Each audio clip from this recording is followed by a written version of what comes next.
이 시간 함께 묵도함으로써 2020년 8월 2일 주일 예배를 하나님 앞에 올려드리겠습니다.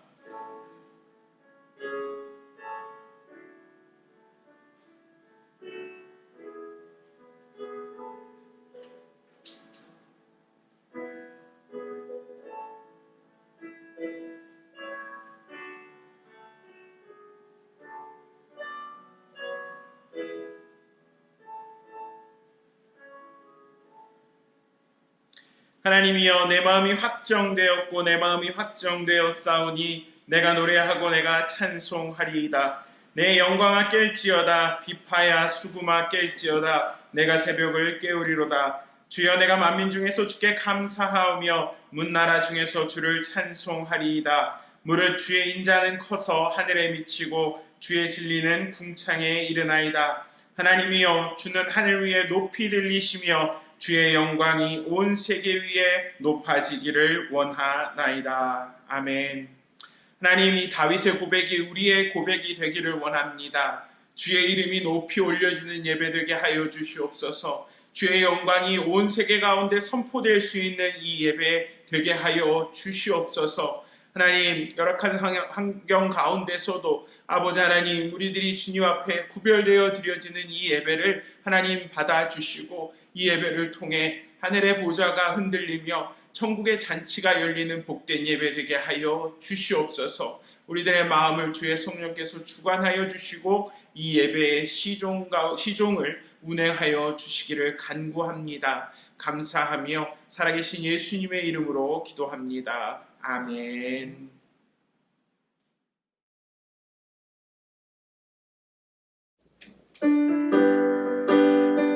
이 시간 함께 기쁨으로 찬양하며 나아갑니다. 나는 주만 높이니 결코 내 마음 변치 않네.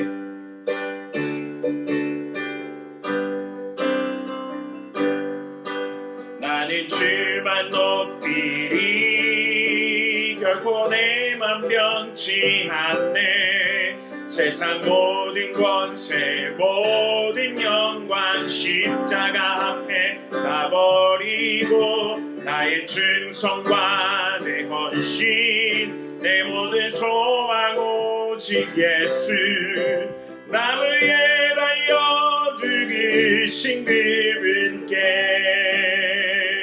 오직 우리 주께 오직 우리 주께 내 믿음 소망 사냥 받기 합당한 분 또 오직 만왕의 왕께 엎드려 경배하며 모두들 오직 우리 주께 오직 우리 주께 내 믿음 소망 찬양 받기 합당한 분 또 오직 만왕의 왕께 엎드려 경배하며 모두들이 나를 지으시고 아버지 되시며 나를 구원하사 하늘에 상 주실 오직 우리 주님께 나 찬양하리. 다시 찬양합니다. 나는 주만 높이리 나는 주만 높이리 결코 내 맘 변치 않네. 세상 모든 권세 모든 영광 십자가 앞에 다 버리고 나의 충성과 내 헌신 내 모든 소망 오직 예수 나 위에 달려 죽으신 그분께 오직 우리 주께 오직 우리 주께 내 믿음 소망 찬양 받기 합당한 분 또 오직 만왕의 왕께 엎드려 경배하며 모든 오직 우리 주께 오직 우리 주께 내 믿음 소망 찬양 받기 합당한 분 또 오직 만왕의 왕께 엎드려 경배하며 모두들이 나를 지으시고 아버지 되시며 나를 구원하사 하늘에 상 주실 오직 우리 주님께 나 찬양하리. 나를 지으시고 아버지 되시며 나를 지으시고 아버지 되시며 나를 구원하사 하늘에 상 주신 오직 우리 주님께 나 찬양하리.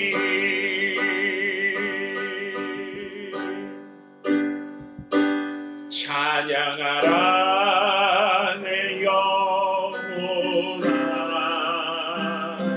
찬양하라 내 영혼아,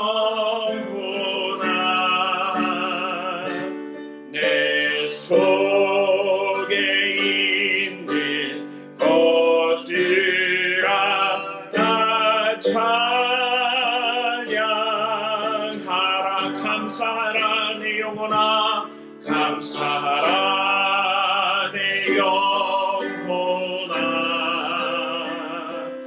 감사하라 내 영혼아, 내 속에 있는 것들아 다 감사하라. 기뻐하라 내 영혼아, 기뻐하라 내 영혼아, 기뻐하라 내 영혼아, 내 속에 있는 것들아 다 기뻐하라.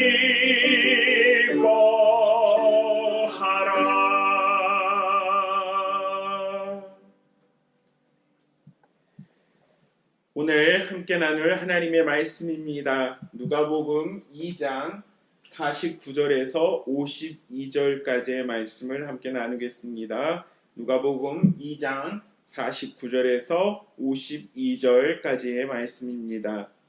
함께 봉독하겠습니다. 예수께서 이르시되 어찌하여 나를 찾으셨나이까? 내가 내 아버지 집에 있어야 될 줄을 알지 못하셨나이까 하시니 그 부모가 그가 하신 말씀을 깨닫지 못하더라. 예수께서 함께 내려가사 나사렛에 이르러 순종하여 받드시더라. 어머니는 이 모든 말을 마음에 두니라. 예수는 지혜와 키가 자라가며 하나님과 사람에게 더욱 사랑스러워 가시더라. 아멘. 오늘은 예수님의 사춘기라는 제목으로 하나님의 말씀을 나누도록 하겠습니다.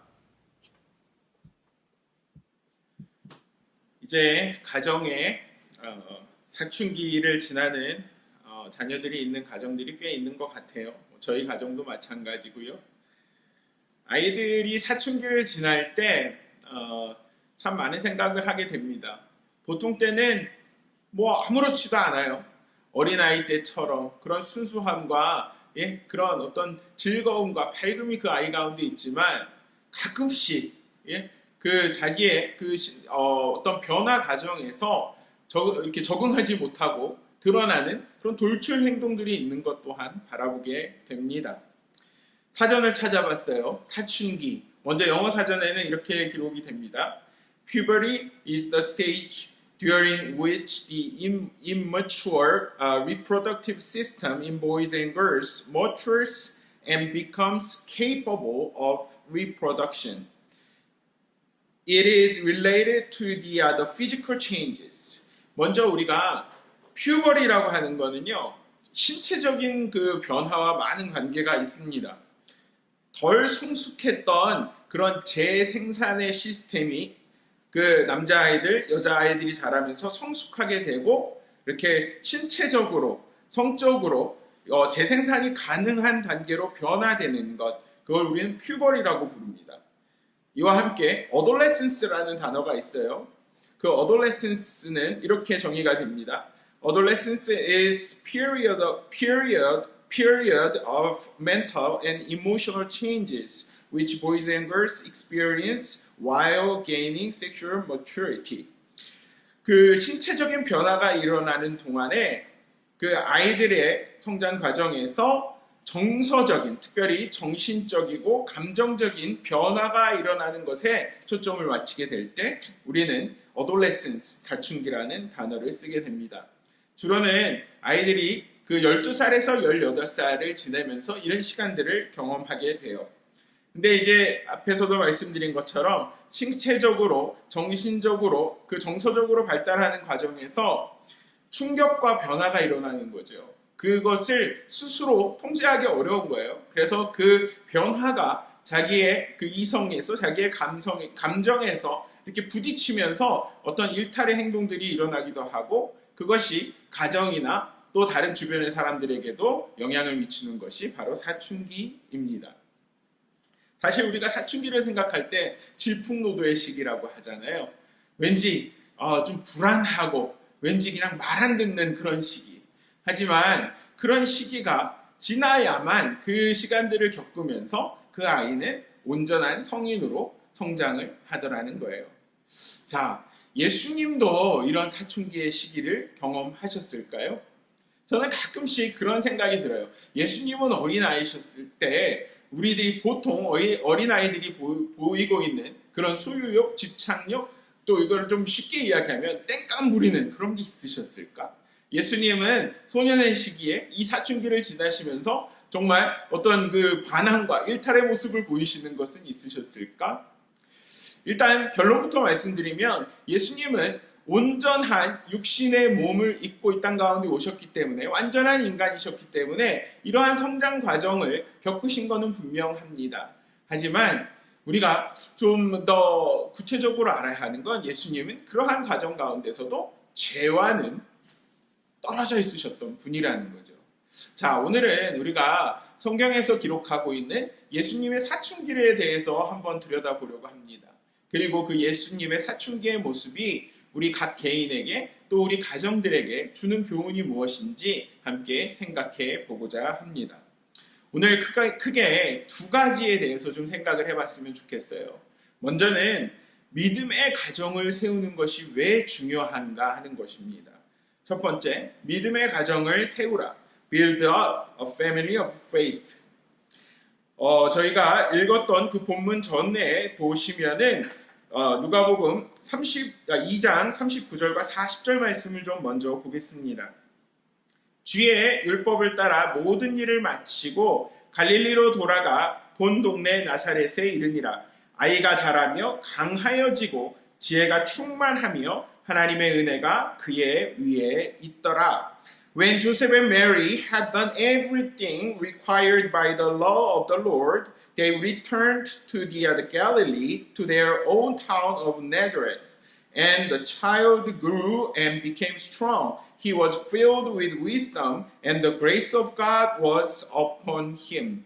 하나님의 은혜가 어린 아이였던 그 예수님 위에 늘 머물렀다라는 거예요. 그러면서 그 아이가 자라면서 강하여지면서 하나님의 은혜로, 하나님의 지혜로 점점 아름다운 모습으로 성장해 갔다라는 것입니다. 그와 함께 우리가 주목해보고자 하는 것은 39절 초반부예요. 그 부모였던 요셉과 메리가 주의 율법을 따라 그 모든 일들을, 아이의 성장 과정, 예수님이 탄생하고 예수님의 그 정결 의식을 행하고 이러한 모든 과정들을 하나님의 율법을 따라 그 일들을 진행했다라는 것입니다. 요셉과 마리아는요, 율법을 지키고 하나님의 말씀에 순종했던 경건한 유대인이었다라는 것을 우리가 먼저 기억하는 것이 중요합니다. 41절과 42절 말씀 또 같이 볼게요. 그의 부모가 해마다 6월절이 되면 예루살렘으로 가더니 예수께서 12살 되었을 때에 그들이 이 절기의 관례를 따라 올라갔다가 라고 성경은 기록합니다. Every year his parents went to Jerusalem for the feast of the Passover. When he was 12 years old, they went up to the feast according to the custom 이라고 기록되고 있습니다. 절기의 관례를 따라, 그 규례를 따라 요셉과 마리아는 그 아들이었던 예수님을 데리고 예루살렘으로 가서 6월절 절기를 지켰다라는 거예요. 물론 이 당시에 믿는 사람들이라고 하는 그 유대인들 가운데 또 그 종교 지도자들 가운데 율법에 너무 얽매여서 그 율법이 신앙의 족쇄가 되는 모습들을 많이 보이긴 합니다. 하지만 요셉과 마리아가 이 율법을 성실히 이해하는 경건한 유대인이었다라는 것을 아는 것은 예수님의 성장 그 배경 가운데서 영적인 그러한 신앙 교육이 얼마나 가정 가운데 잘 이루어졌는가를 우리에게 보여주는 것입니다. 예수님께서 그 가족들과 함께 오늘 이제 배경이 되는 그 유월절 어간에 예루살렘으로 가셨다라는 거예요. 신명기 16장 16절에 보면은 이스라엘 백성들에게 하나님은 그 대표적인 세 개의 절기가 있는데 그 세 개의 절기에 지정된 자리, 특별히 이제 이스라엘의 그 영적인 중심지라고 불리는 예루살렘이 되겠죠. 그곳으로 가서 하나님 앞에 제사를 드리고 감사하라라고 신명기 16장 16절에서는 이야기합니다. 너희 가운데 모든 남자는 1년에 3번 곧 무교절과 칠칠절과 초막절에 내 하나님 여호와께서 택하신 곳에서 여호와를 배웁되 빈손으로 여호와를 배웁지 말고 라고 성경은 기록해요. 3 times a year all your men must appear before the Lord your God at the place he will choose, at the feast of unleavened bread, the feast of weeks, and the feast of tabernacles. No man should appear before the Lord empty-handed. 여기에서 이제 세 가지 절기가 등장을 하잖아요. 무교절, 칠칠절, 초막절. 그런데 그 세 가지 절기에는 또 다른 그런 별명들이 있어요. 무교절이 바로 유월절입니다. 무교절은 이스라엘 백성들이 모세의 인도함을 따라 애굽에서 탈출했던 그것을 기념하는 그러한 절기예요. 특별히 이제 그 바로가 이스라엘 백성들을 놔주지 않으니까 10가지 재앙을 모세를 통해 하나님 허락하시죠. 마지막 재앙이었던 장자들이 다 죽는 재앙 속에서 문설주에 어린 양의 피가 있는 집은 내가 그 재앙을 넘어가리라 라고 하나님 말씀하세요. 거기서 넘어간다, 패스오버라는 그곳에서 이제 유월절이라는 그 절기가 제정이 되는 거거든요. 그런데 그 당시에 무교병, 단 것이 들어가지 않은, 누룩이 들어가지 않은 그러한 빵을 먹었기 때문에 그 절기를 무교절이라고도 합니다. 또 칠칠절은 신약 성경에서는 오순절이라고 해요. 성령의 강림이 마가의 다락방에 임한 그때가 바로 그 칠칠절 오순절입니다. 이 칠칠절 오순절은요, 유월절이 지난 절기에서 7 곱하기 7, 49일이 지나고 50일째 되는 날을 칠칠절 오순절이라고 했어요. 또 초막절이요. 초막절은 이스라엘 백성들에게 추수감사절과 같은 절기입니다. 그들에게 하나님께서 의식주에 대한 축복을 주신 것에 대해서 감사하는 절기거든요. 그러면서 다시 재림하실 그 주님을 기다리는 절기가 바로 초막절이라고도 할 수 있어요. 자, 이것이 왜 중요하냐면요. 이 절기가 이스라엘의 그냥 대표적인 세계의 절기였다라고 이야기할 수 있지만 이것이 영적으로 우리들의 그 예수님의 구속사적인 관점에서 굉장히 큰 의미를 갖기 때문에 우리한테도 또한 기억해야 될 게 있어요. 유월절은 십자가를 지고 가시는, 새 상대를 지고 가시는 예수님을 상징하기 때문에 십자가의 구속사역과 뗄래야 뗄 수 없는 절기예요. 또한 오순절은 아까 말씀드린 대로 성령께서 강림하시고 우리와 함께 하심을 약속한 절기이기 때문에 또 그것이 중요하고요. 초막절은 아까 말씀드린 대로 추수감사절, 예수님의 재림, 이제 추수할 그때를 기대하는 우리 성도들의 소망이 담겨있는 절기이기 때문에 중요한 거예요. 자, 그런데 이제 바벨론 포로 시대 이후에 이스라엘 백성들이 이렇게 무교절, 칠칠절, 초막절 세 절기를 예루살렘으로 가는 것이 사실은 불가능했어요. 그들이 다 디아스포라, 흩어져서 외국에서 이방인으로 살았기 때문이에요. 하지만 이스라엘 백성들은 최소한 1년에 한 번 유월절 절기는 예루살렘으로 가서 그것을 지키려는, 준수하려는 노력을 했다라는 것이고, 요셉과 마리아 역시 그러한 경건한 유대인으로서 하나님 앞에 감사하는 삶, 하나님의 말씀을 기억하는, 율법을 기억하는 삶을 살려고 노력했다라는 거예요. 여기서 우리가 알 수 있는 건 이겁니다. 물론 예수님은 하나님의 아들이시고 메시아세요. 하지만 그 육신을 입고 이 땅 가운데 오시고 육신의 아버지 요셉과 육신의 어머니인 마리아에게 의탁되어서 그 어린 시절 성장 과정을 겪으셨다라고 할 때에 예수님은 그 부모인 요셉과 마리아를 통해서 영적인 교육, 인격적인 교육, 또 어려서부터 의롭고 경건하게 살아내는 하나님의 백성의 모습이 어떤 것인가를 훈련받으며 부모의 모습을 보며 자라나셨다라는 것입니다. 이러했기 때문에 오늘 우리가 읽었던 본문 맨 마지막에 보면 이렇게 52절에 기록을 하는 거예요.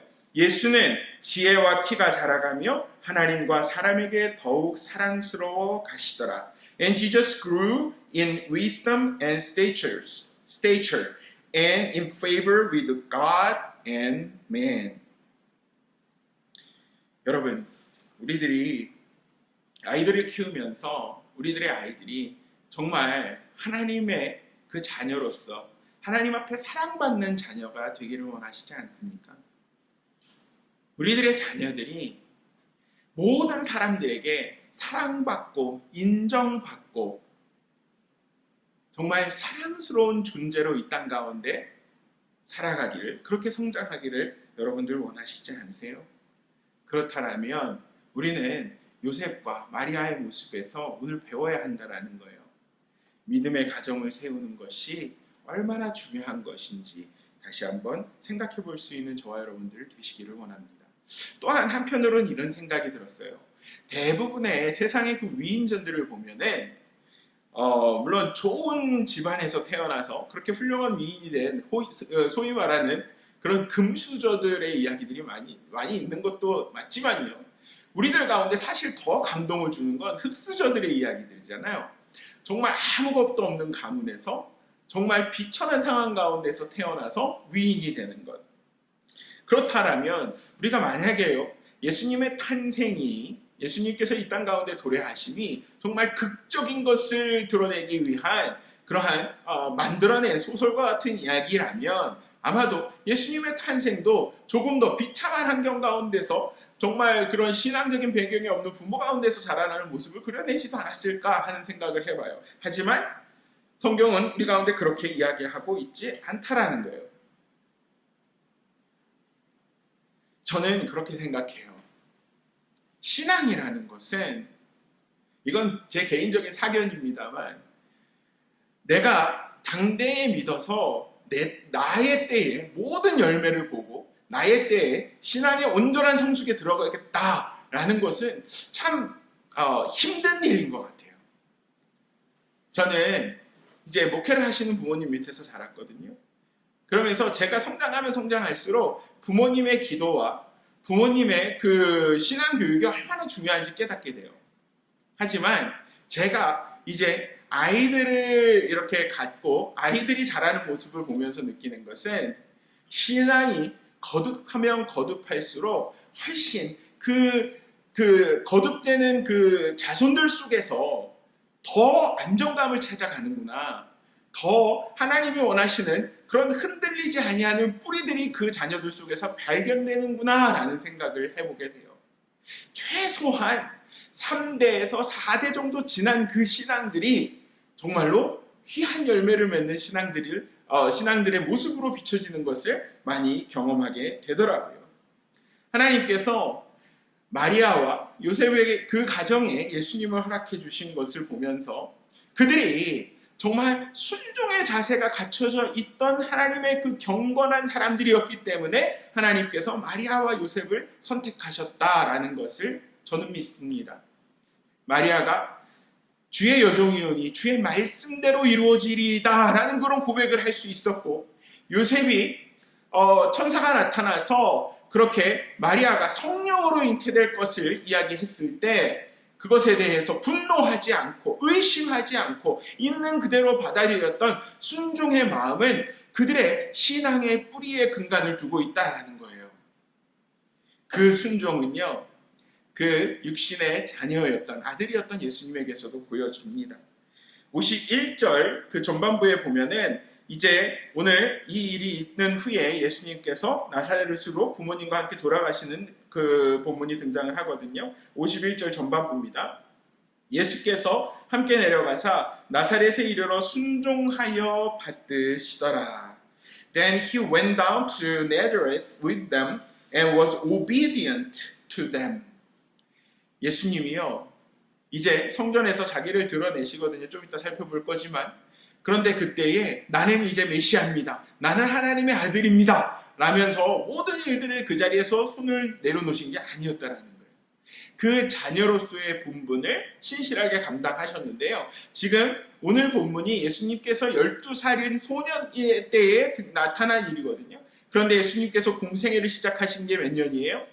30세 되실 때. 그러니까 무려 18년 동안 예수님은 그 믿음의 가정 안에서 순종의 모습을 그 육신의 부모에게 보이셨다라고 우리는 추정해 볼 수 있는 것입니다. 이제 오늘 본문 이후에 그 육신의 아버지였던 요셉의 이야기는 잘 등장하지 않아요. 많은 성경학자들은 요셉이 일찍 목숨을 잃었을 것이라고 생각을 해요. 예수님은 그 아버지였던 요셉의 그 목수의 일을 이어받으면서 이제 가장으로서 맏아들로서 어머니 마리아와 그 가정을 봉양했을 것이다. 그 순종의 모습을 보여줬을 것이다 라고 성경학자들은 이야기하고 있는 거예요. 사랑하는 성도 여러분, 우리 각 가정이 또 우리 교회가 우리 자녀들을 위해서 그 2세들을 위한 신앙교육에 전념해야 되는 이유가 바로 여기 있는 것 같아요. 하나님께서 우리 가운데 요구하시는 것이 순종이기 때문에 그렇습니다. 또 이 믿음을 세워간다라는 것은요, 그렇게 쉽게 하루아침에 일어나는 것이 아니라 우리들의 신앙이 거듭되면 거듭될수록 더 그 뿌리가 깊은 나무가 되는 그런 모습으로 드러나기 때문에 그렇습니다. 예수님이 재림하는 그날까지 우리들이 믿음의 가정을 세워가는 노력을 계속할 수 있게 되기를 주의 이름으로 축원합니다. 두 번째 우리가 본문을 통해서 기억하고자 하는 것은 정체성을 아는 것이 믿음이라는 거예요. 정체성을 아는 것이 믿음이다. Faith means discovering your identity. Faith means discovering your identity. 오늘 본문 전인 43절부터 47절까지의 말씀을 좀 함께 읽겠습니다. 이제 12살인 그 예수님을 데리고 그 부모가 요셉과 마리아가 예루살렘으로 유월절 절기를 지키러 갔죠. 그때 이러한 일이 일어나는 거예요. 43절이요. 그 날들을 마치고 돌아갈 때에 아이 예수는 예루살렘에 머무셨더라. 그 부모는 이를 알지 못하고 동행 중에 있는 줄로 생각하고 하룻길을 간 친척과 아는 자 중에서 찾되 만나지 못함에 찾으면서 예루살렘에 돌아갔더니 사흘 후에 성전에서 만난즉 그가 선생들 중에 앉으사 그들에게 듣기도 하시며 묻기도 하시니 듣는 자가 다 그 지혜와 대답을 놀랍게 여기더라. After the feast was over, while his parents were returning home, the boy Jesus stayed behind in Jerusalem, but they were unaware of it. Thinking he was in their company, they traveled on for a day. Then they began looking for him among their relatives and friends. When they did not find him, they went back to Jerusalem to look for him. After 3 days, they found him in the temple courts, sitting among the teachers, listening to them and asking them questions. Everyone who heard him was amazed at his understanding and his answers. 자, 이제 그 유월절 절기가 끝났어요. 그리고 나서 다시 이제 그 나사렛으로 갈릴리로 돌아가고자 하는 거예요. 이미 하룻길을 그렇게 갔던 거거든요. 그런데 이때 그 12살이었던 예수님은 참 좀 이렇게 어중간한 그런 나이잖아요. 그래서 아마도 여자들과 어린아이들의 행렬에 섞여 계셨을까? 아니면 남자 어른들의 행렬에 섞여 계셨을까? 아마 그 부모들은 그렇게 생각했었던 것 같아요. 요셉은 그 엄마인 마리아와 함께 있겠지. 또 마리아는 그 아빠인 요셉과 함께 있겠지. 아마 이렇게 생각했었던 것 같아요. 그런데 하루가 지났는데 찾을 수가 없는 거예요. 그리고 그 다음날 이제 그 요셉과 마리아는 다시 예루살렘으로 하룻길을 걸어서 예수님을 찾으러 가는 거고요. 그 다음 날인, 그래서 만 3일째 되던 날에 이제 드디어 그 예루살렘에 있는 성전에서 예수님을 만나게 되는 거예요. 자, 그런데 이들이 계속 이 예루살렘에 돌아가면서도 예수님을 찾는데, 만약에 우리가 드는 아쉬움은 이거죠. 예수님이 탄생하실 당시에 예수님이 정말 메시아시다, 이 땅을 구원하실 구원자시다, 하나님의 아들이시다, 이것을 이제 그 목자들을 통해, 동방박사를 통해 분명히 천사의 그 목소리를 통해 들려주셨거든요. 이것을 기억했었다라면 요셉과 마리아는 성전으로 가서 예수님을 찾지 않았을까라는 생각을 해보게 되는 거예요. 하지만 그들이 그렇지 않았다라는 거예요. 예루살렘으로 돌아가면서 줄곧 열심히 어디에 없나, 어디에 빠지진 않았나, 이렇게 예수님을 찾고 예루살렘으로 돌아가는 그 부모의 모습이 보여졌다라는 것입니다. 그런데 마지막 이제 보면은요, 성전에서 예수님이 그 선생들과 함께 그 토론하고 문답하는 모습을 보면서 사실 이 요셉과 마리아는 어이가 없었던 거죠. 그런데 예수님의 그 당시에 이제 이 석학들, 종교지들, 지도자들 간의 문답에서 정말 그들은 깜짝 놀라고 있는 거예요. 그들이 그 예수님의 지혜와 대답에 놀랍게 여기더라라고 성경이 기록할 때 그것은 계속적이고 반복적인 놀라움을 이야기합니다. 거의 기절할 정도로 경이로움을 경험했다라는 거예요. 자, 이제 그 광경을 그의 부모가 봅니다. 그리고 어떻게 반응하는지, 예수님이 어떻게 대답하시는지 48절에서 50절까지 등장을 해요. 그의 부모가 보고 놀라며 그의 어머니는 이르되 아이야 어찌하여 우리에게 이렇게 하였느냐, 보라 내 아버지와 내가 근심하여 너를 찾았노라. 예수께서 이르시되 어찌하여 나를 찾으셨나이까, 내가 내 아버지 집에 있어야 될 줄을 알지 못하셨나이까 하시니 그 부모가 그가 하신 말씀을 깨닫지 못하더라. When his parents saw him, they were astonished. His mother said to him, Son, why have you treated us like this? Your father and I have been anxiously searching for you. Why were you searching for me? He asked. Didn't you know I had to be in my father's house? But they did not understand what he was saying to them. 자, 예수님의 탄생 과정에서 분명히 많은 신비로운 일들을 경험했죠. 하지만 그들은 이제 요셉과 마리아는 예수님을 키우면서 양육하면서 그 메시아로서의 정체성을 아직까지 완전히 이해하고 있지 못했다는 거예요. 그렇기 때문에 이제 아들을 발견하고 그 노심초사했던 어머니의 마음으로 이제 아들을 책망하는 거죠. 어머니의 속상한 감정이 드러나는 거죠. 충분히 이해가 되는 감정이잖아요. 그런데 여기에서 예수님의 대답을 한번 보세요. 사실 이 예수님의 대답은 성경에 등장하는 예수님의 첫 육성이거든요. 자, 뭐라고 말씀하세요? 어찌하여 나를 찾으셨나이까? 내가 내 아버지 집에 있어야 될 줄을 알지 못하셨나이까? 이게 무슨 말일까요? 이제 하나님 아버지를 내 아버지라 말씀하시고 하나님 아버지의 집이 된 그 성전이 나의 집이라고 말씀하시는 거예요. 자신이 누구이신지, 나의 그 예수 그리스도의 정체성, 하나님의 아들로서 메시아로서의 정체성을 단호하게 선포하시고 천명하시는 그 바로 문장이 여기에 등장을 하는 거예요. 자, 이렇게 하면 요셉과 마리아는 그랬었지 라면서 깨달아야 되는 거 아니에요? 하지만 그렇지 않았다라는 것입니다. 그 부모는 예수님께서 하신 이 말씀을 깨닫지 못했다라는 거예요. 여러분, 이것이 저희들 가운데 위로로 다가오지 않나요? 우리들이 신앙생활 하면서 사실 믿음이라는 것은 하나님이 누구신지, 하나님께서 창조하신 피조물로서의 나의 모습은 무엇인지, 하나님께서 우리를 위하여서 그 죄와 죽음의 문제를 해결하기 위해 이 땅 가운데 보내주신 독생자 예수 그리스도가 누구신지, 내가 사랑해야 하는 나의 원수들과 나의 이웃은 누구인지 그 정체성을 발견해가는 과정이라고 생각이 들어요. 믿음이라는 것은 바로 정체성을 발견해가는 과정이라는 거예요. 그런데 그 과정이 우리가 생각하는 것만큼 쉽지 않다라는 거예요.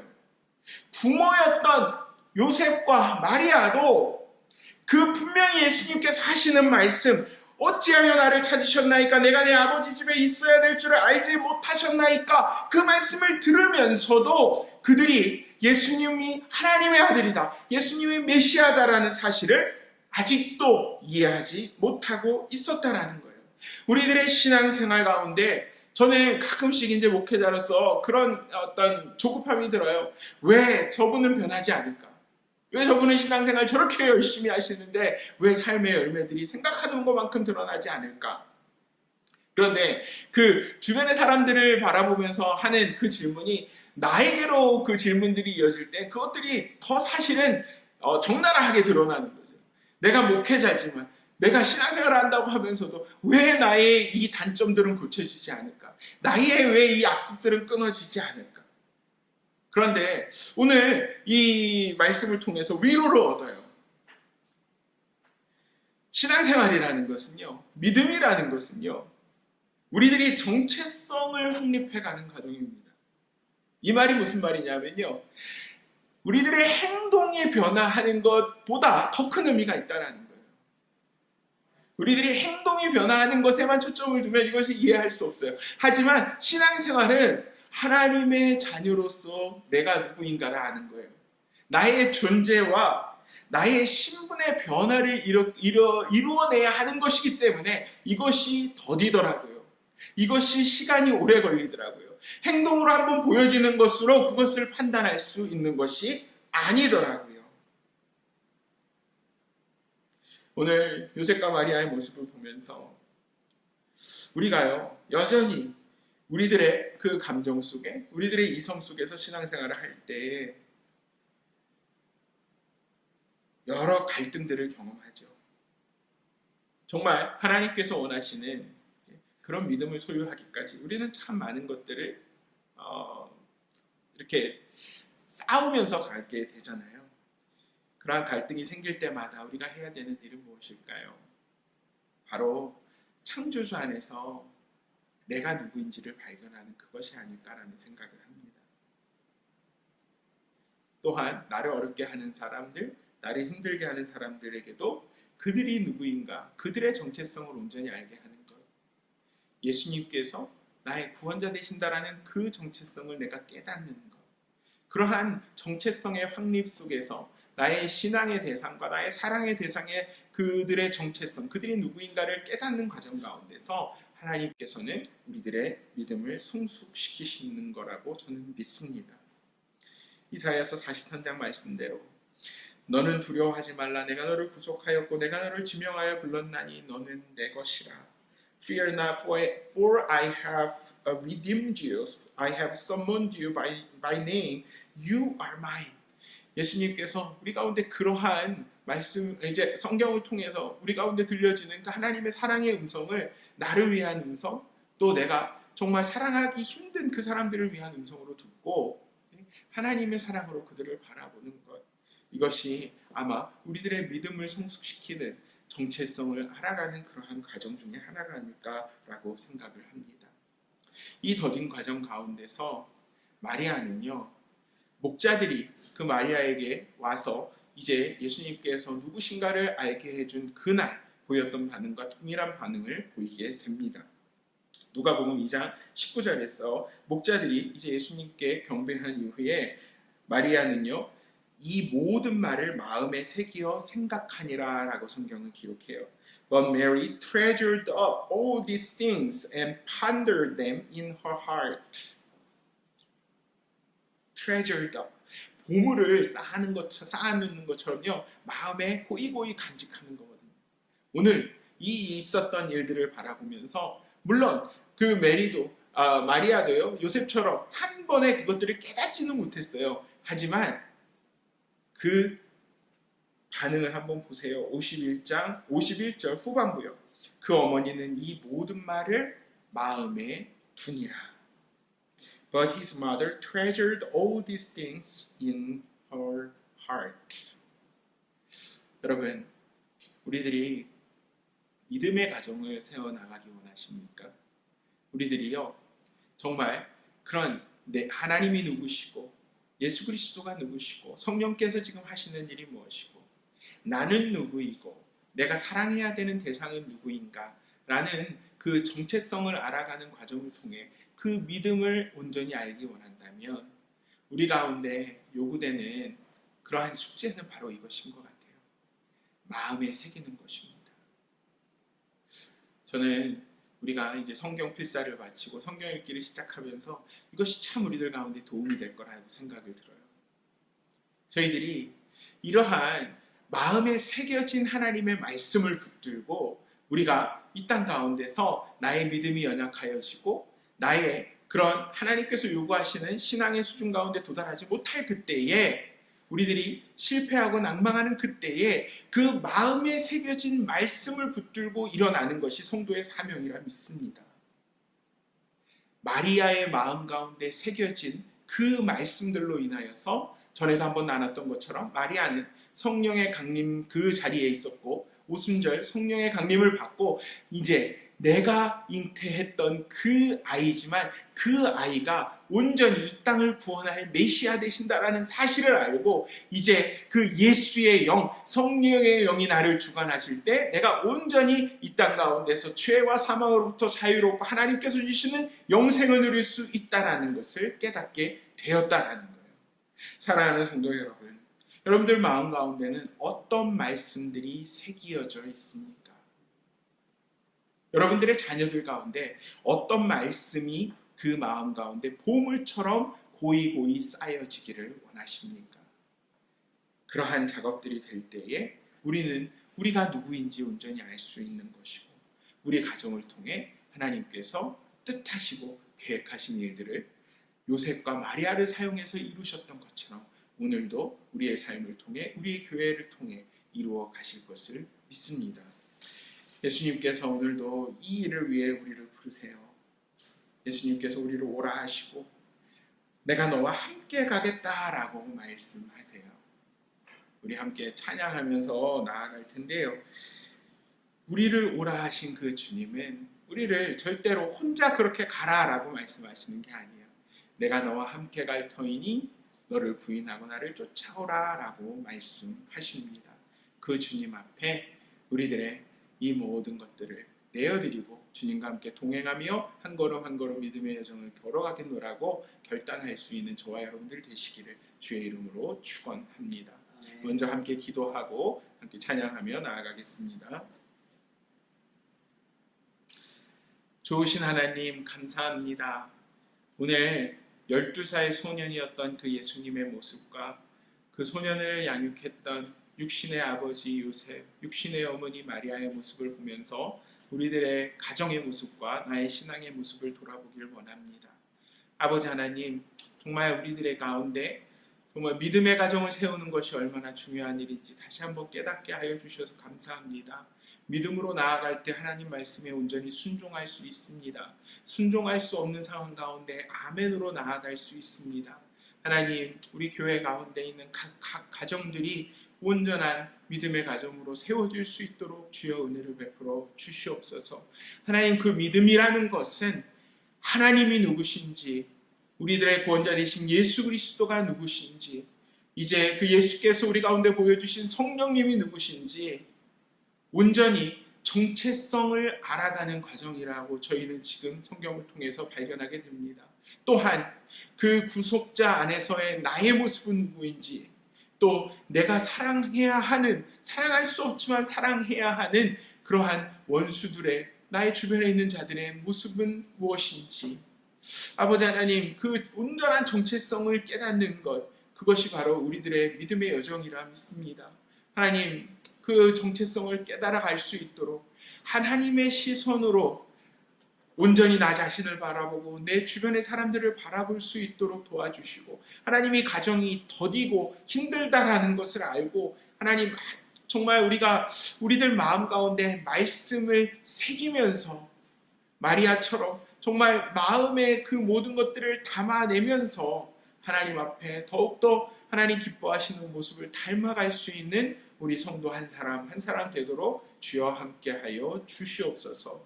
감사하며 살아계신 예수 그리스도의 이름 받들어 간절히 기도드리옵나이다. 아멘.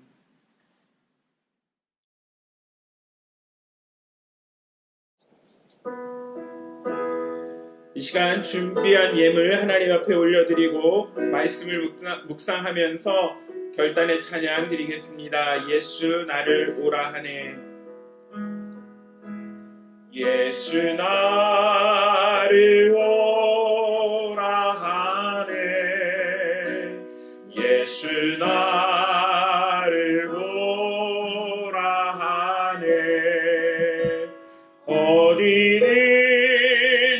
주를 따라 주와 같이 가려네. 주의 인도하심 따라 주의 인도하심 따라 어디든지 주를 따라 주와 같이 가려네. 겟세마네 동산까지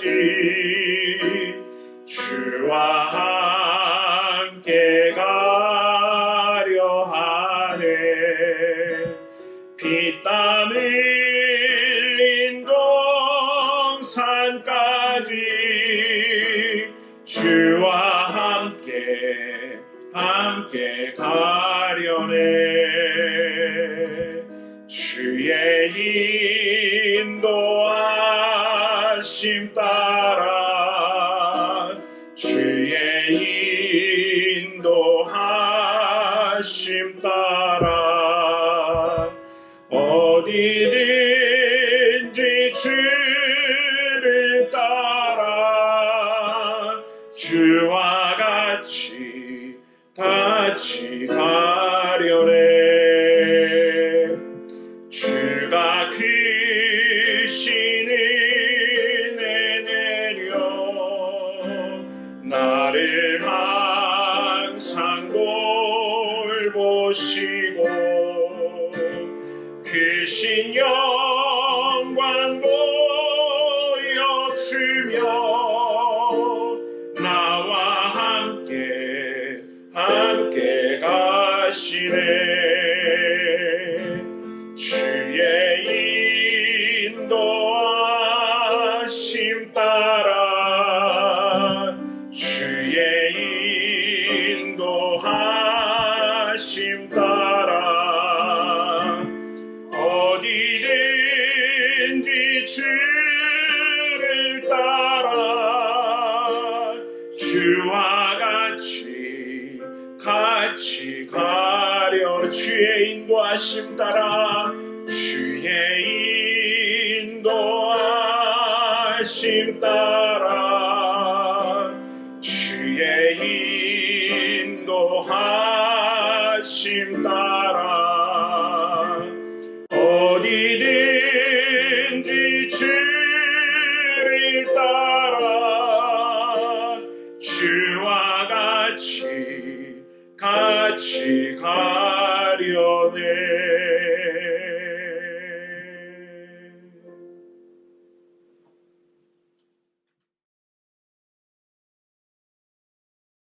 드려진 예물을 위해서 기도하고 축도함으로 예배를 마치겠습니다.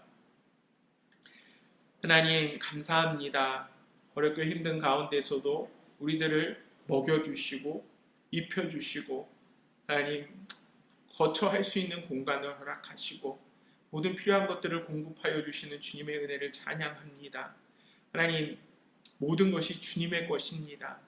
하나님은 우리 가운데 청지기적인 사명을 주셨습니다. 하나님 정말 모든 소유가 주님의 것임을 다시 한번 인정할 수 있는 우리 되게 하여 주시고 하나님 앞에 기쁨으로 하나님께서 그 주신 은혜에 감사하며 그 소산의 일부를 돌려드리는 이 손길 가운데 하나님 기쁘게 받아주시고 그들의 예물 가운데 하나님의 놀라운 은혜를 부어주시기 원합니다. 11조로 주일헌금으로 감사헌금으로 선교헌금으로 구제헌금으로 또 다양한 명목을 가지고 주님 앞에 드려진 예물을 받으시고 하나님 정말 하늘의 축복을 더하셔서 그들의 가정과 그들의 자녀들과 그들의 기업이 이 세상과 구별되는 놀라운 축복 가운데 거하며 그것을 누리며 살아갈 수 있도록 함께하여 주시옵소서. 감사하며 살아계신 예수님의 이름으로 기도합니다. 아멘. 지금은 우리 주 예수 그리스도의 은혜와 아버지 하나님의 크신 사랑과 성령님의 교통하심이 믿음의 가정을 세우며 정말 온전한 정체성의 확립을 통해서 하나님이 원하시는 그 믿음의 모습을 이루어 가기를 결단하는 주의 사랑하시는 백성들 위해 지금부터 영원토록 함께 하시옵기를 간절히 축원하옵나이다. 아멘.